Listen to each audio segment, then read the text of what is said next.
Di video ini kami akan bahas topik yang banyak diminta, yaitu analisa fundamental.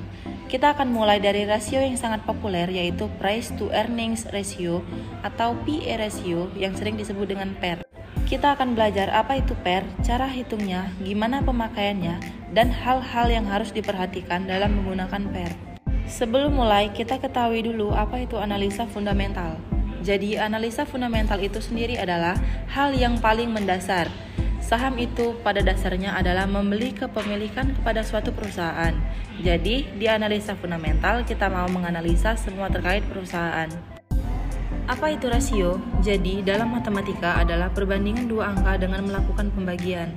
Misalnya, kadang iklan sampo itu ada kata-kata 9 dari 10 wanita Indonesia memilih sampo X, berarti rasionya 9:10 atau presentasinya 90%.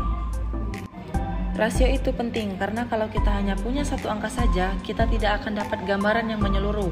Misalnya, kita punya angka laba bersih 2 perusahaan. Laba bersih itu artinya keuntungan ya. Satu labanya 10 juta dan yang kedua labanya 20 juta. Kalau kita lihat labanya aja, mungkin yang menarik adalah yang 20 juta karena lebih besar. Tapi kalau kita tahu pendapatannya berapa, misalnya 50 juta untuk perusahaan pertama dan 400 juta untuk perusahaan kedua, akan kelihatan profit marginnya 20% dan 5%. Jadi mungkin perusahaan pertama yang lebih menarik karena lebih efisien menghasilkan keuntungan. Jadi, rasio ini akan memudahkan kita untuk melakukan perbandingan antara perusahaan yang skalanya berbeda-beda ataupun perbandingan dalam waktu tertentu, misalnya dari tahun ke tahun seiring pertumbuhan satu perusahaan. Kalau price to earnings ratio sesuai namanya, price artinya harga dan earning artinya laba. Semakin kecil angka PER, maka sahamnya makin murah.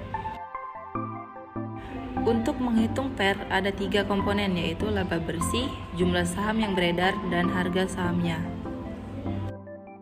Pertama, kita hitung earnings per share atau laba bersih per lembar saham.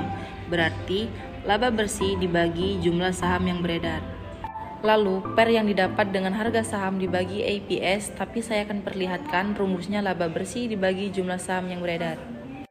Sekarang coba kita menghitung manual dengan 2 contoh perusahaan, yaitu Telkom dan XL. Sebuah komponen yang dibutuhkan untuk menghitung PER, termasuk angka PER itu sendiri sebetulnya sudah ada di aplikasi saham. Untuk contoh, saya akan ambil dari import. Kita lihat di 2019, Telkom itu 3.970 dan XL itu 3.150. Apakah berarti harga XL lebih murah dari Telkom? Kita mulai dari Telkom, harga saham 3.970, EPS-nya juga ada sebelumnya, tetapi saya akan tetap hitung manual dan ambil laba 2019-nya 1,6 triliun dan jumlah sahamnya beredar 9,1 miliar. Jadi harga saham 970 untuk dibagi laba 18,6 triliun yang dibagi 9,1 miliar yang lembar saham beredar yang pernya 21. Lalu XL harga sahamnya 3.150 untuk laba 2019-nya 17,5 miliar. Saham beredar 10,7 miliar, berarti pernya di 2019 adalah 47. Makin kecil pernya berarti makin murah karena per di 2019 lebih kecil daripada XL. Maka kesimpulannya adalah kalau dilihat laba yang dihasilkan Telkom lebih murah sahamnya daripada XL, walaupun harga saham Telkom lebih tinggi dari XL. Inilah salah satu kegunaan PER tadi itu per tahun lalu. Bagaimana tahun berjalan cerita di tahun 2020, kita belum tahu laba bersihnya di akhir tahun. Kita harus memperkirakan berapa laba di akhir tahun. Nanti misalnya kita lagi berada di kuartal atau kuartal 2, maka biasanya ada 2 cara menghitung PER, yaitu dengan menggunakan annuals dan angka TTM. Yang lebih sering dipakai yaitu annuals, yang artinya disahutkan adalah laba bersih dan dibagi rata. Kalau misalnya salah satu kuarter, berarti akan diasumsikan tiap kuarter itu dikali 5 miliar. Satu tahun ada 4 kuarter, jadi 5 kali 4 jadi Di akhir tahun diperkirakan 20 miliar. Kita pakai lagi contoh XL. Laba kuarter 1 dan 2 udah keluar di dalam 1 tahun. Ada 4 kuarter dibagi kuarter 2, lalu total laba 2 kuarter tersebut hasilnya jadi 3.488 triliun. Lalu angka laba tahun ini kita masukkan ke rumus per akhir tahunnya diprediksi sekitar 6 per annals. Ini sering kita lihat, misalnya kita lihat di tripod ajaib. Yang kedua adalah TTM atau Trailing 12 Months, menggunakan data 12 bulan terakhir. Kalau ini labanya tidak disautkan, tapi akan ditautkan 12 bulan terakhir. Untuk selanjutnya itu hitung harga dari PER. Bagi saham beredar atau PER dikali EPS seperti 10 dikali 188. Jadi harga saham Telkom kalau PER-nya 10 adalah 1880. Jadi kita udah tahu apa itu PER dan cara hitungnya. Nah, untuk investasi jangka panjang, PER itu bisa memandu kita untuk menghindari saham saat harganya sedang mahal. Jadi saat perusahaan yang kita incar PER-nya turun ke angka yang kita mau, kita bisa langsung beli sahamnya. Tapi tidak ada angka pasti yang bisa kita pakai untuk menentukan beberapa sih PER yang murah. Lalu berdasarkan buku yang telah direkomendasikan, buku klasik The Intelligent Investor oleh manajemen Graha, kita akan menemukan rekomendasi PER di bawah 15 dan di bawah 10. Lalu di buku Teguh Hidayat yang pernah saya rekomendasikan juga mirip-mirip, yaitu di bawah 14.10 dan 7 tergantung skenario yang kita temui. Jadi kita bisa pakai angka-angka tersebut untuk referensi awal. Tapi nanti kita akan menemukan bahwa jarang ada perusahaan bagus yang PER-nya serendah itu, karena umumnya perusahaan bagus itu sudah dihargai dengan tingginya oleh para investor, serta juga mencerminkan ekspektasi pertumbuhan laba di masa depan. Cara lain yang sering digunakan adalah membandingkan PER suatu perusahaan dengan perusahaan lain di sektor atau industri yang sama. Misalnya, kita bisa bandingkan PER perusahaan-perusahaan di sektor customer. Lalu kita bisa perdalam lagi, misalnya di sektor yang sama dengan return on QT berserupa dan seterusnya. Nanti akan terlihat misalnya bahwa perusahaan bagus di sektor yang relatif stabil seperti customer PER-nya akan tinggi, sedangkan perusahaan yang menguntungkan di sektor mining misalnya rata-rata PER-nya akan lebih rendah. Jadi tidak akan bisa pakai satu angka. PER untuk semua tipe perusahaan terakhir kita bisa juga lihat dari histori PER suatu perusahaan. Saat perusahaan bagus ketemu dengan siklus ekonomi yang sedang turun, otomatis perusahaan tersebut akan tetap turun bersama dengan IASG. Beberapa hal yang harus kita perhatikan saat memakai PER. Pertama yang harus dimengerti adalah PER itu bukan angka ajaib yang menandakan bahwa suatu saham itu otomatis undervalued, lalu di masa depan harganya akan naik.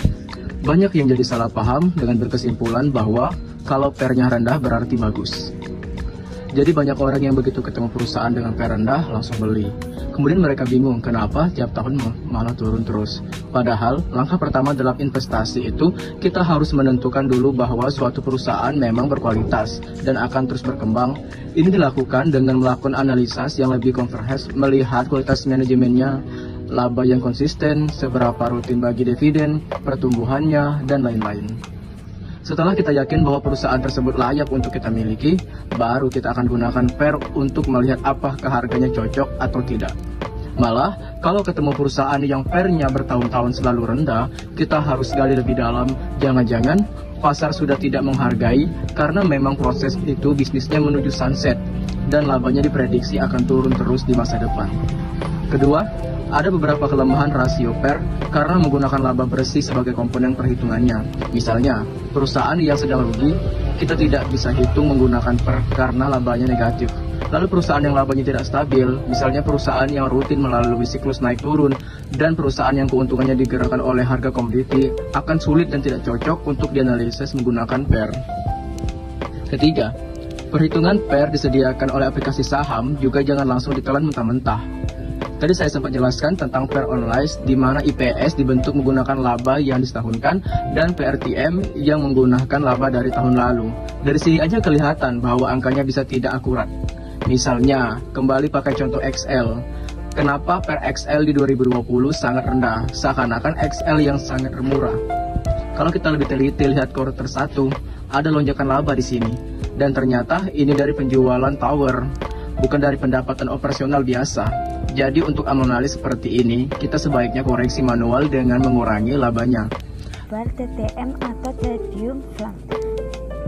Contohnya dengan efek COVID-19 tahun bahwa ada perusahaan labanya semakin turun, bahkan sudah turun sejak kuintal 1, kuintal 2 2020. Jadi kurang akurat kalau kita mengisi laba kuintal 3 dan 4 dengan laba tahun 2019.